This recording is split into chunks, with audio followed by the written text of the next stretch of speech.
Em nome do Pai, do Filho e do Espírito Santo. Amém. Ave Maria, cheia de graça, o Senhor é convosco. Bendita sois vós entre as mulheres, e bendito é o fruto do vosso ventre, Jesus. Santa Maria, Mãe de Deus, rogai por nós, pecadores, agora e na hora da nossa morte. Amém. Nossa Senhora do Rosário, rogai por nós. Muito bem, nós vamos continuando com o nosso tema da catequese missionária. Nós estamos fazendo a catequese sobre a Santa Missa, né? E nós estamos falando mais especificamente de cada parte, de cada movimento que há na Santa Missa, né? O sentido de cada um, né? Qual a sua importância, qual o seu valor e assim por diante. E nós terminamos no dia de ontem, nós falamos até a parte das oferendas, né? Até a preparação das oferendas, a profissão das oferendas, né? O que se leva para o ofertório, qual o sentido, para que serve, né? Qual o objetivo e assim por diante. E hoje nós vamos falar já da parte agora do presidente, né? Na hora que ele lava as mãos. Nós sabemos que na antiguidade, como eu disse, né? Já disse anteriormente, os fiéis levavam um monte de coisa para a celebração da Santa Missa na hora desse ofertório, né? Levavam os porcos, as galinhas, né? As coisas, né? Sei lá, mandioca, milho, arroz, feijão. E o padre, ele pegava, né? Ele recebia, né? Porque esse é o sentido. É o presidente da celebração que precisa receber as oferendas, né? Aí o que acontecia? Ele ficava com as mãos sujas, né? Então precisava lavar. Então, conservou ainda esse gesto até hoje, né? Apesar de não levar mais esse tanto de coisa para o ofertório, mas os gestos de lavar as mãos continuam. É claro que agora ele vai ter um sentido um pouco diferente, né? Ele assumiu um sentido não, por assim dizer, prático, mas um sentido espiritual, né? Então, depois da incensação, tudo direitinho, a apresentação das oferendas, o sacerdote ele vai lavar as mãos.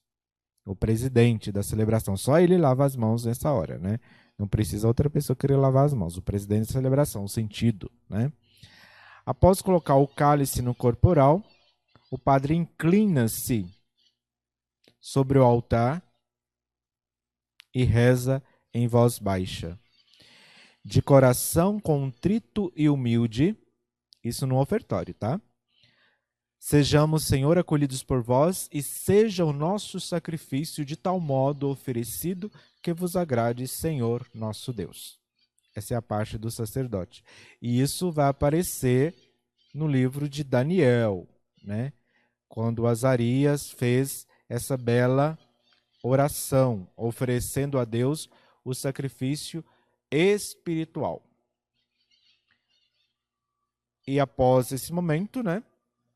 É o momento em que o padre vai fazer mais uma vez a purificação, porque ele ainda não se sente que está completamente purificado. Lembra aquela parte lá da última ceia em que Jesus lavou os pés dos apóstolos? Essa parte aqui do padre lembra também isso, né?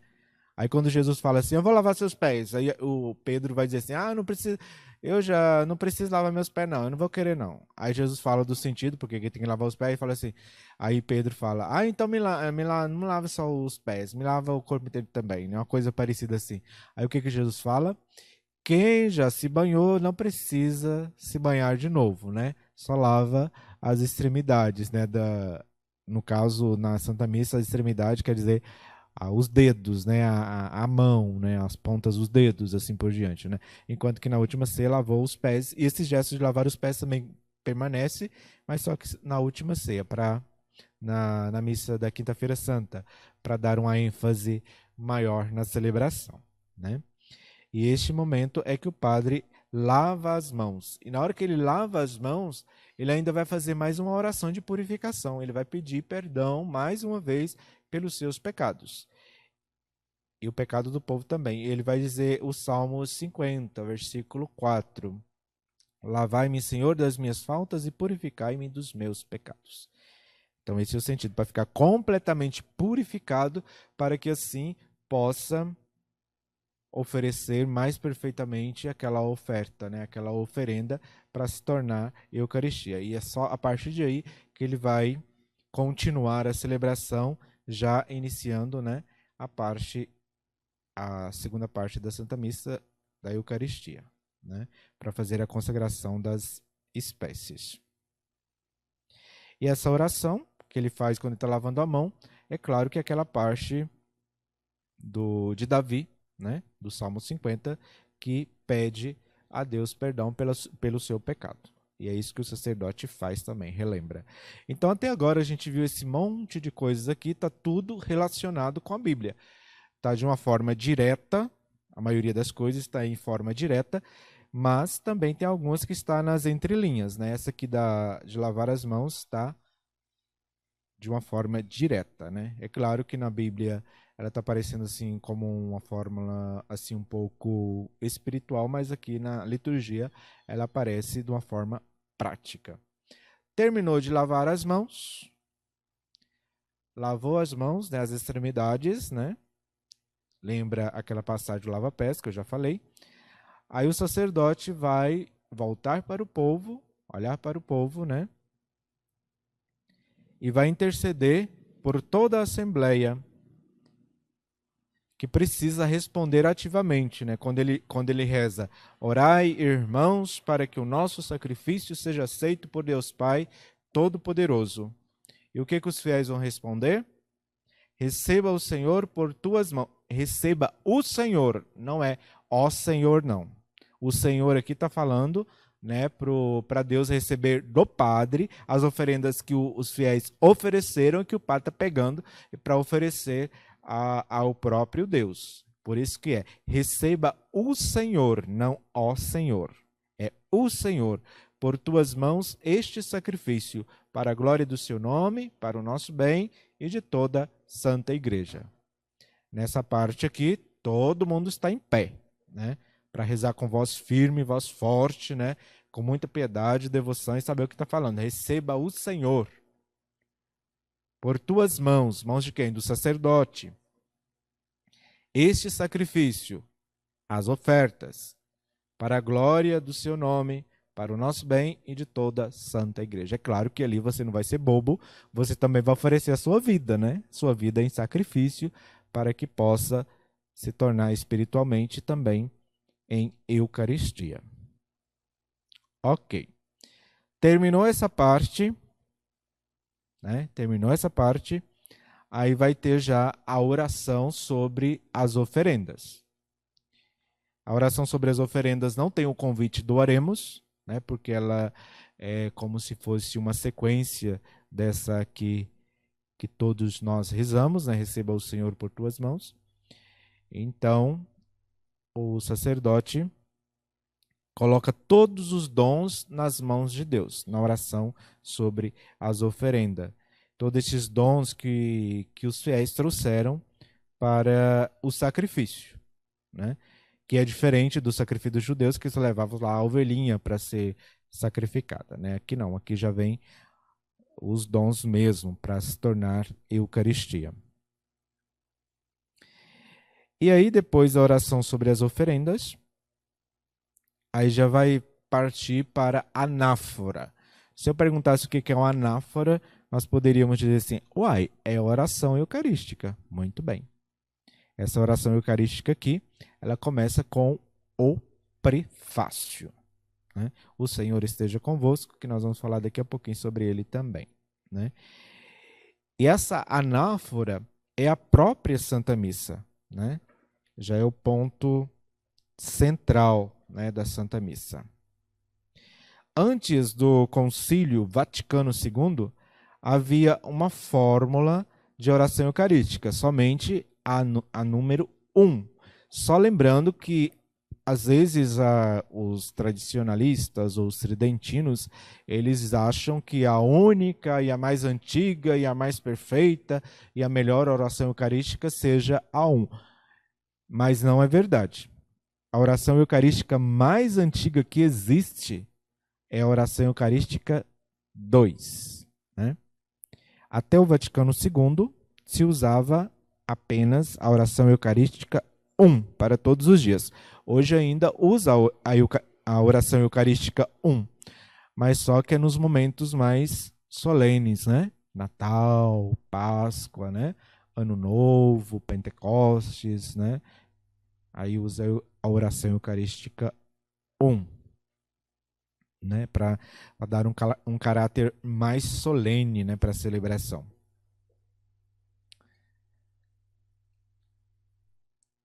O prefácio, assim, no Brasil, eu já falei, né? Existe 14 fórmulas de oração eucarística. 14 no Brasil. Tem umas que não é muito legal, não. Tem umas que tem algumas palavrinhas assim que cheiram um pouquinho heresia, alguma coisinha assim, né? Mas eu não posso criticar nada, né? Às vezes a pessoa que traduziu, né, que escreveu, não tinha uma teologia muito bem embasada, né? E ficou assim um pouco estranho, né? Mas tá aprovado, né? Então vamos fazer, né? E aí o prefácio e os santos, né? O prefácio é um hino de abertura que introduz ao mistério eucarístico. Nele, o padre convida o povo a elevar os corações a Deus e proclamar a santidade de Deus, dando-lhe graças. E a parte é uma parte assim, que eu acho mais interessante, né? Que o padre canta com voz forte, né? E o povo responde, muito bonito, né? O Senhor esteja convosco, e o povo responde, Ele está no meio de nós. O padre fala, corações ao alto, e o povo responde, o nosso coração está em Deus. O padre continua, demos graças ao Senhor nosso Deus. E o povo responde, é nosso dever e salvação. Esses trechos do prefácio, é claro que é muito importante, porque é como se fosse uma introdução, né, na oração, né, eucarística, né, essa parte forte, né, uma introdução assim, muito solene. Né. E os trechos do prefácio compreende algumas palavras, dependendo do tempo litúrgico ou a festa que se celebra. E é justamente no prefácio que a gente vai saber o que está celebrando, né? Claro que até agora, até nessa altura da Santa Missa, a gente já vai saber, mas ele vai dar uma ênfase maior ainda, né? No prefácio. No final do prefácio é sempre igual, né? Termina sempre com um cântico, né? O cântico muito solene, né? Santos, santos, santos, Dominus Deus Sabaoth, né? Santo, santo, santo, Senhor Deus do universo. Aqui nesse santo, pela terceira vez, vai pedir perdão novamente, né? O céu e a terra proclamam a vossa glória. Hosana nas alturas. Bendito que vem em nome do Senhor. Hosana nas alturas. Os santos, ele é tirado de Isaías 6:3. E essa repetição por 3 vezes, né? Santo, santo, santo, significa o máximo da santidade de Deus, né? O santo dos santos, né? Por isso 3 vezes, santo, santo, santo. E ele deve ser cantado. Claro que não pode tirar todas as palavras que estão nessa oração, né? Se quiser acrescentar mais algumas, né? Mas não me venham cantar aquele santo de Trindade, porque aquele lá não é litúrgico, né? Quando olhei o sol brilhar, dizer que o Senhor é santo. Nada a ver. Pode cantar ele em outro momento, né? Pode cantar ação de graças, outro momento. Mas nesse momento aqui, não se canta esses santos, né? Muito me admira, né? Porque o povo de lá parece que é um pouco assim litúrgico, né? E cantar um canto desse na hora dos santos. Não pode tirar a letra original. Não pode ficar inventando moda, por assim dizer, né? Eu achei bonito isso aqui, então eu vou colocar. Não, ele não é litúrgico e não deve estar dentro da Santa Missa. A gente tem que colocar uma coisa na nossa cabecinha. Nem todo canto religioso católico é litúrgico. E se ele não é litúrgico, ele não pode entrar na Santa Missa. Pode cantar ele em qualquer outro lugar, em qualquer outro momento, mas não na Santa Missa, né? E aí vem uma parte muitíssimo importante, né?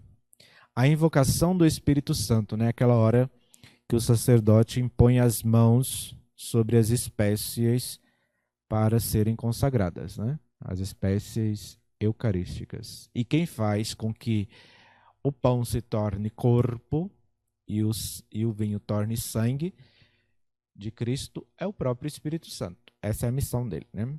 Essa é a função dele. Por isso que o padre estende as mãos sobre o pão e o vinho e pede ao Pai que os santifique, as espécies, né, do pão e do vinho, enviando sobre eles o Espírito Santo. Toda a invocação do Espírito Santo ela é feita em pé. Mas aqui acontece uma coisa interessante. O padre impõe as mãos sobre as espécies para ser consagrada, e nesse exato momento todo mundo se coloca de joelho, porque é nesse momento que as espécies vai tornar pão, vai tornar corpo e sangue de Cristo, né? E a assembleia toda se ajoelha, e esse ajoelhar aqui não é um sinal de penitência, é um sinal de adoração. Se ajoelha em adoração, para que o Espírito Santo venha e faça a atualização do mistério celebrado, né? Dentro da Santa Missa, esta é a hora em que se tornam o corpo e o sangue do Senhor. E nesse momento, né, depois que o sacerdote impõe as mãos, isso eu estou falando na oração eucarística, não na 1. Na 1 é um pouco diferente. Tem esses momentos, mas tem esses gestos, mas em momentos diferentes, né? Com o mesmo sentido, mas em momentos diferentes. A partir da oração 2, né, até a última, a 14ª, é assim que acontece, né? E aí, nesse momento, né, o sacerdote, depois que impôs as mãos, né, o povo ajoelhou, tudo bonitinho, né? E é nesse momento que as espécies vai tornar sangue e corpo, né? Aí aparece o item lá em Lucas 22, 17, que é as palavras da consagração. Tomai todos e comei, isto é. Isso é importante, isto é. Não diz, isto simboliza. Inclusive, na celebração da Santa Missa, essa parte está na íntegra, do jeitinho que está na Bíblia, né? Isto é o meu corpo que será entregue por vós. Antes, né, depois da imposição das mãos, isso na oração Eucarística 2, impõe as duas mãos e depois, logo em seguida, né, alguns segundos depois, durante a oração, o sacerdote faz o sinal da cruz sobre as duas espécies, né? As duas espécies que está tornando naquele momento a Eucaristia. Aí pronuncia as palavras da consagração. E as palavras da consagração ela é pronunciada de um modo diferente, né? Um modo assim bastante que tem um gesto bastante interessante, né? Quando o padre toma nas suas mãos, né, o pão primeiro, né, para a consagração, ele eleva ele um pouco acima do altar, inclina em sinal de profunda reverência e reza com voz clara, né, as palavras da consagração. Isso ele faz tanto para o pão quanto para o vinho, né? Sinal de profundo respeito, né? De profunda reverência. E após a consagração do pão, o padre levanta a hóstia para que os fiéis possam ver, e a seguir ele ajoelha, ele faz a genuflexão para adorar Jesus que está ali presente no sacramento, né? No sacramento ali está presente no pão que acabou de ser consagrado. Ele recorda que Jesus tomou o cálice em suas mãos, isso para a consagração do vinho, né?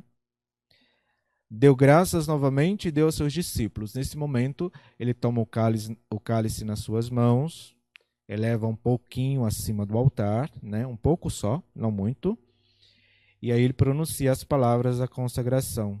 Tomai todos e bebei, este é o cálice do meu sangue, e assim por diante, né?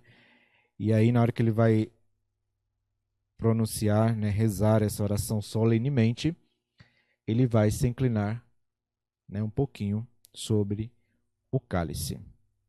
E novamente, ele vai mostrar o cálice já com o sangue de Cristo para os fiéis, e em seguida, e nessa hora, inclusive nessa hora é um silêncio absoluto, é um silêncio sagrado, né? Às vezes se bate o sino, né? Não precisa ser muito exagerado ou estridente para atrapalhar a espiritualidade da coisa, né? Essa hora não é hora de ninguém cantar, não é hora do coral bater a sua viola desafinada, minhas mãos, não é hora disso. É hora de todo mundo ficar com o bico fechado, calado, em silêncio. Eu não sei onde que inventaram essas coisas. Antes de eu vir para cá, eu estava lendo o missal, para mim não falar besteira, os vermelhinhos do missal. E lá eu não vi nada disso, né? Não fala assim, agora todo mundo bate palma para Jesus, né? Agora todo mundo canta, minhas mãos se elevam. Não tem isso. Nem eu te adoro. Não tem. Não tem. Você não vai falar nada. Você vai ficar lá prostrado, ajoelhado lá, olhando para a Eucaristia que está sendo levantada, né? Olhando para Jesus que está sendo mostrado ali para você. Não é hora de você cantar, porque você não tem palavras para um gesto de tanto amor que Deus teve por você. Aí você permanece em silêncio, porque você está diante de Deus, do próprio Deus que se faz presente ali. Você está diante de Deus, do jeitinho que Ele está no céu, de corpo, alma e divindade. Então você não canta, você não bate palma para Jesus, não canta para Jesus, não faz nada. Você fica calado, com a boca fechada. Pronto. Esse é o silêncio que precisa existir na celebração. Mas, infelizmente, eu digo com dor no coração, quase ninguém observa isso. O povo da música, então, só quer saber de dar o show.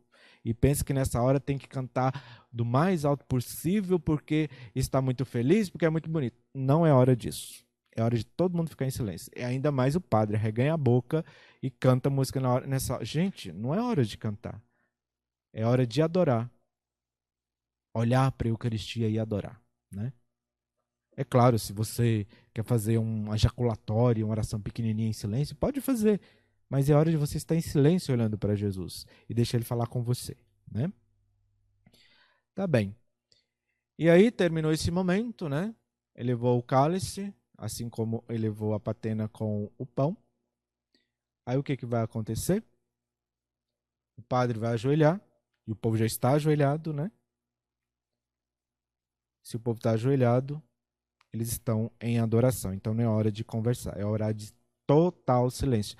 Eu diria que esse silêncio é o mais sagrado da celebração, né? É claro que essa é a parte mais importante da celebração. Todas as partes, mas essa ela tem um caráter muito mais especial.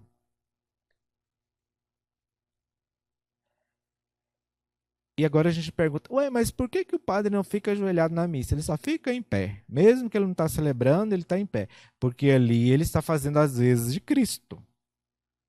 Ele não está fazendo a vez dos fiéis ou do que estão ali fazendo parte da Santa Missa. Ele está fazendo as vezes de Cristo. Então, por isso que ele está sempre em pé. E o fato dele estar em pé significa ele está vivo, né? Está ressuscitado, por assim dizer. E na Santa Missa, quando o padre faz tudo isso, é o próprio Cristo que está fazendo na pessoa do sacerdote. Não interessa se o sacerdote é santo ou se não é. Não interessa. Mas o Cristo está agindo ali, né? E por que a igreja tem que fazer isso? Porque o próprio Cristo pediu para fazer. Do jeitinho que ele pediu para fazer, a igreja faz até hoje. Pelo menos essa parte aqui, né?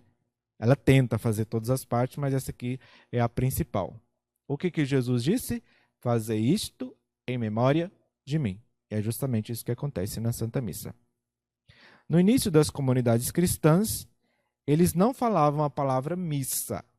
Por isso que na Sagrada Escritura a gente não vai encontrar essa palavra. A gente vai encontrar a fração do pão. Né? Fração do pão. A Eucaristia é uma das coisas que Jesus fez por nós. Ele preparou durante toda a sua vida para esse momento. Por isso que ele diz, eu desejei ardentemente comer a Páscoa convosco. Ele disse isso para os discípulos. E ele já havia prometido dar um pão descido do céu, que seria a sua carne para a salvação do mundo. João 6, 35, 69. Então, acho que essa parte tem alguns evangélicos que nunca leram, né? Porque eles têm a Santa Ceia, mas lá não é o corpo e o sangue de Cristo. É só um símbolo que não tem sentido nenhum. É uma coisa morta, né? Então, tá difícil. Mas tudo bem, né? Eles também não têm sacerdote, então não tem como ter Santa Missa, né? Tá explicado, tudo direitinho. E depois de tudo isso, né? Depois de tudo isso, o que vai acontecer? Terminada a consagração, né? Tudo com muita calma, não precisa de ninguém correr, não precisa de ninguém ficar desesperado, né? Porque é rapidinho, mês que passa 2 horas, vai ser rápido, né? O presidente proclama solenemente, mostrando as sagradas espécies, mostrando o sacramento. O que o presidente vai dizer com voz forte e firme, às vezes até cantando? Eis o mistério da fé. E é o mistério da fé.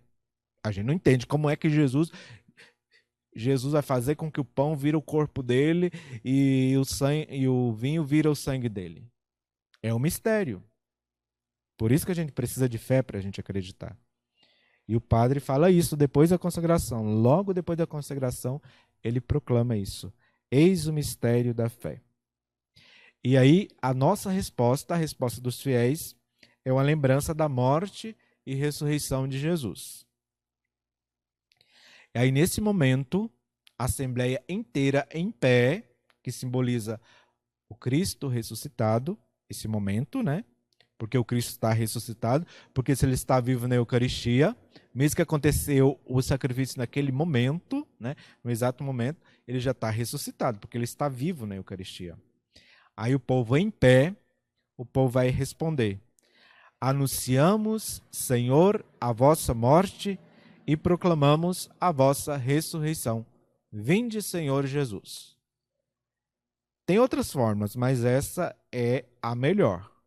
Essa é a mais profunda e essa é a mais bíblica possível que existe, né? Esse mistério é só aceito por aqueles que creem. Eu estava observando uma coisa outro dia muito estranha e triste ao mesmo tempo.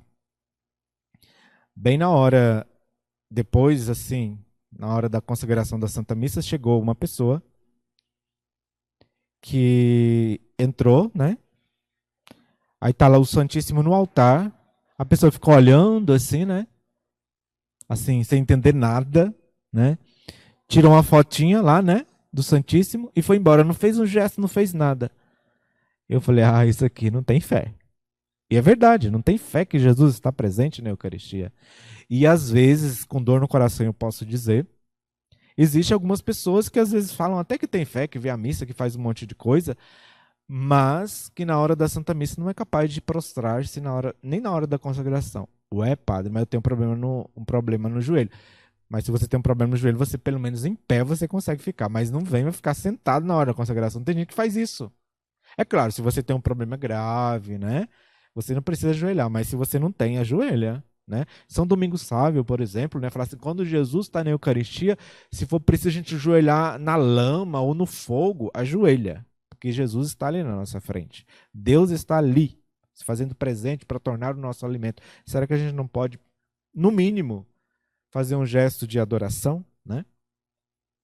Pois é difícil.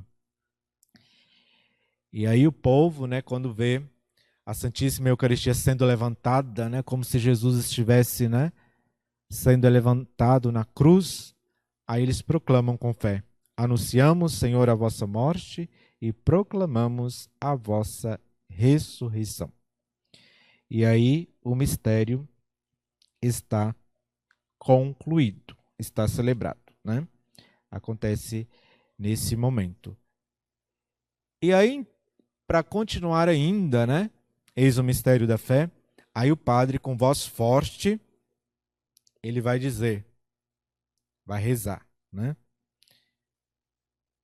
Por Cristo, com Cristo e em Cristo. A vós, Deus Pai Todo-Poderoso,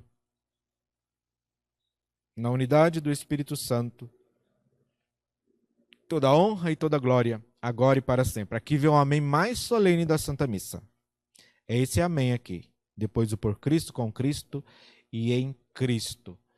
E às vezes o povo nem responde, né? O povo do coral que às vezes, ou da liturgia que tem que responder, às vezes nem responde também. Olha que falta de fé. Isso aqui é a maior manifestação da nossa fé. Isso tudo aconteceu por Cristo, com Cristo e em Cristo. Por Deus Pai, Deus Filho, na unidade do Espírito Santo. Por isso que aconteceu esse mistério que acabamos de celebrar. Aí, gente, de pé, com voz forte, firme, temos que cantar, né? Amém. Se alguém ficou ajoelhado até esse momento, na hora desse amém tem que ficar em pé. Por quê? Porque aqui o Cristo está ressuscitado. O Cristo está vivo. É claro, um pouquinho antes, né? Mas aqui nesse momento é obrigatório. Esse amém a gente diz em pé. A igreja toda, com voz forte. É o amém mais importante da Santa Missa. A gente está professando a nossa fé no Cristo que está ali presente nas sagradas espécies. A gente canta o amém. Esse amém, inclusive, ele precisa até ser cantado, né? É o grande amém. É a parte principal da Santa Missa. Que a gente demonstra essa nossa fé elevada até as últimas consequências. E aí, depois, nós vamos para o rito da comunhão. E no rito da comunhão, ele já começa com a oração do Pai Nosso. Nós vamos dar um intervalo agora e daqui a pouco a gente volta para concluirmos falando da oração do Pai Nosso. Concluímos mais um tema, né? Mais uma parte da Santa Missa. Mas vamos continuar amanhã e depois, né?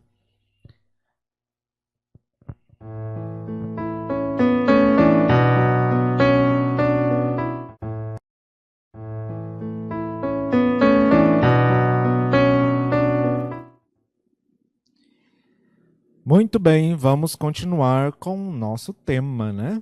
As partes da Santa Missa, da catequese missionária, catequese da Santa Missa, por assim dizer, né? E depois do grande amém, nós vamos já diretamente para o rito da comunhão. E o rito da comunhão, ele começa com o Pai Nosso e as orações seguintes ao Pai Nosso, né? E aí na oração do Pai Nosso, eu quero fazer uma correção para cada um de vocês. Na oração do Pai Nosso, lá no missal, nas rubricas, né, no vermelhinho que está escrito no missal, lá fala o seguinte: o padre de braços abertos reza com o povo a oração do Pai Nosso. Lá fala o padre, não fala o povo. Entendeu? Por que o padre de braços abertos? Porque o padre estar de braços abertos significa que ele está fazendo um gesto sacerdotal. Estar de braços abertos na Santa Missa rezando é um gesto sacerdotal, ou seja, só o sacerdote pode fazer. Só os padres, né? Se tiver 50 padres na missa, eles podem fazer esse gesto, né? Estar com os braços abertos. O diácono, os fiéis, a freira, o coroinha, os outros, não, porque eles não são sacerdotes. Eles não oferecem o sacrifício. Então, não faz o gesto do sacerdote. Ué, padre, mas a gente participa do sacerdócio comum e não ministerial. Então, o seu gesto não é este, tá? Então, nós estamos errados. Talvez você não, mas quem inventou isso esteja, né? Entendeu errado. E na oração do Pai Nosso, o padre, de braços abertos, inicia a oração. Ele reza a oração inteirinha junto com o povo, né? Pai nosso que estais nos céus, santificado seja o vosso nome, venha a nós o vosso reino, seja feita a vossa vontade, assim na terra como no céu. Viu que na primeira parte tem céus no plural e na segunda tem céu no singular. Daqui a pouco eu vou falar o sentido disso, né? O pão nosso de cada dia nos dai hoje, perdoai-nos as nossas ofensas, assim como nós perdoamos a quem nos tem ofendido. E não nos deixeis cair em tentação, mas livrai-nos. E não é livrai, mas livrai-nos do mal, não tem o amém. Não tem o amém agora, depois vai ter. Mas não vai ter o amém agora, né? O amém vai ser depois. O primeiro céus aparece no plural. Por que será que aparece no plural? Aparece no plural porque significa todo lugar. Pai nosso que estais nos céus, ou seja, em todos os lugares. Falou céu, mas falou no plural, na linguagem litúrgica, quer dizer, litúrgica e teológica também, quer dizer em todo lugar. Em todo lugar está o nosso Pai, o próprio Deus. E um estado de espírito, de alegria e de vida. Então, estado de espírito também significa duas coisas. Céus, o primeiro céus que aparece no Pai Nosso. Primeiro, está em todo lugar, significa todo lugar. Depois, significa um estado de espírito e alegria de vida. Então, este é o nosso Deus. E o segundo céu aparece no singular. E este singular é para dizer que esse céu é uma oposição à terra. É o contrário da terra, né? Existe céu e terra. Então, o segundo céu que aparece no Pai Nosso está remetendo, né? Está remetendo ao céu, o oposto da terra, né? Significa realmente o céu, no sentido de quê? De vida eterna. Quem está na terra não está na vida eterna, está na vida aqui, na vida cotidiana, na vida humana. Mas quem está no céu está na vida eterna. Então, quando fala do segundo céu, está dizendo da vida eterna. O primeiro céus está falando que Deus está em todo lugar, né? Está na vida e assim por diante, né? É esse o sentido das duas palavras, né? A palavra uma no plural e a outra no singular. Dizemos sempre, perdoai-nos, com a partícula nós, pois pedimos a Deus que Ele perdoe a nós, e não os outros, perdoe os nossos pecados. Por isso que precisa a gente dizer perdoai-nos, e não perdoai. É difícil, né? Porque às vezes tem muitos padres que falam perdoai as nossas ofensas. Não, é perdoai-nos as nossas ofensas, assim como nós perdoamos, nós, e não o outro, assim como nós perdoamos aqueles que nos ofendem. Por isso que a gente fala perdoai-nos. Afinal de contas, a gente não vai usar imperativo para Deus, né? Porque a gente é muito menor que ele, né? Muito diferente dele. Então a gente precisa dizer diferente, não pode usar imperativo, né? Perdoai-nos, livrai-nos e assim por diante. E está falando dos nossos pecados. Fala, perdoa o pecado do fulano de tal. Porque se fosse o pecado do outro, a gente falava, perdoai o pecado do José, da Maria, do Antônio, né? Assim por diante. Mas como nós estamos pedindo perdão dos nossos pecados e não dos outros, a gente precisa falar perdoai-nos mesmo, né? E o Pai Nosso, naturalmente, ele é usado no plural porque não é um indivíduo. A gente não fala Pai meu, é nosso, né? É Pai meu, é Pai seu e assim por diante, né? Dentro da missa, no Pai Nosso, não tem o amém. Por que não tem o amém? Porque a oração se estende, né? E o sacerdote continua a oração, rezando, né? Pedindo a Deus que nos livre de todos os males.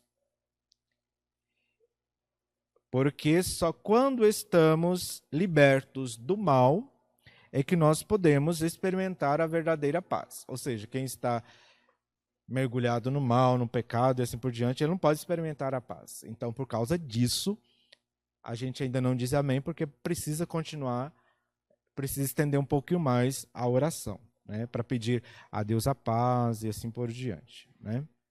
Só quem está em comunhão com Deus pode ter a paz e pode comunicar essa paz, né?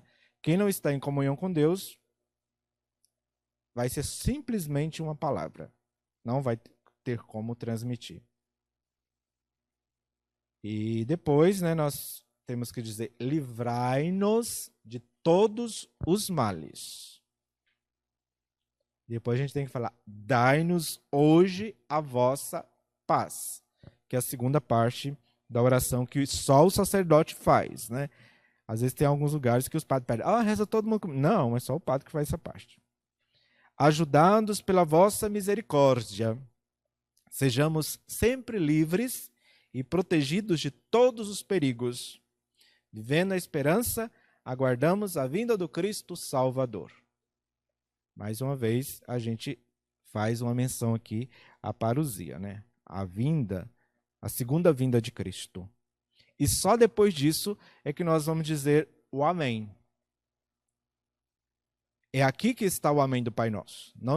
Não exatamente no finalzinho da oração do Pai Nosso. Precisa ter um prolongamento a mais, né? Mais alguma coisinha que vai pedir no final, né? Mais 2 orações pequenas. Esse é o amém do Pai Nosso dentro da missa. O amém do Pai Nosso dentro da missa ele é substituído por uma outra oração, né? Vós é o reino, o poder e a glória para sempre. Amém. Depois, né? E depois do Pai Nosso, né? Já que reconciliou com Deus, já pediu perdão, aquela maravilha, né? Aquela gracinha, tá todo mundo purificado, né? Que já pediu perdão aqui até agora 3 vezes, né? Pediu perdão no ato penitencial, pediu perdão na hora do glória, pediu perdão na hora dos santos. Então aqui, agora, pode realmente oferecer a paz, pode rezar o Pai Nosso e está tudo muito bonito, né? E está tudo certo, né? Então a Santa Missa, ela nos salva. É por isso que ela foi instituída e é por isso que ela existe. Já que estamos tudo bonitinho, uma gracinha, né? Tudo arrumadinho, né? Tudo preparadinho, né? Com a veste da festa, né? Com o traje de festa. Então agora, nesse momento, a gente já pode dar a paz, né? Que a gente recebeu. Já recebeu o perdão, né? Já teve a graça da misericórdia e assim por diante. E agora tem o momento da paz. O momento da paz, ele já existiu desde sempre, né? Os judeus gostavam muito de dar a paz, né? O shalom, né? E ele permanece dentro da liturgia, mas só como um gesto facultativo, não é obrigatório. Se por acaso tiver um padre, né, que não quiser fazer esse gesto, não tem necessidade. E a paz é um dom, por isso que a gente fala a paz de Cristo, né? A gente não fala uma paz qualquer, é um dom que o próprio Deus pode nos oferecer. Então nós vamos ficando por aqui e nós vamos continuar a nossa reflexão, o nosso estudo, a nossa catequese sobre a Santa Missa no dia de amanhã. E assim a gente vai aprendendo mais e mais tudo o que acontece dentro da Santa Missa. O Senhor esteja convosco, Ele está no meio de nós. Desça sobre vós a bênção e a proteção de Deus Todo-Poderoso, Pai, Filho e Espírito Santo. Amém. Continue acompanhando a nossa programação.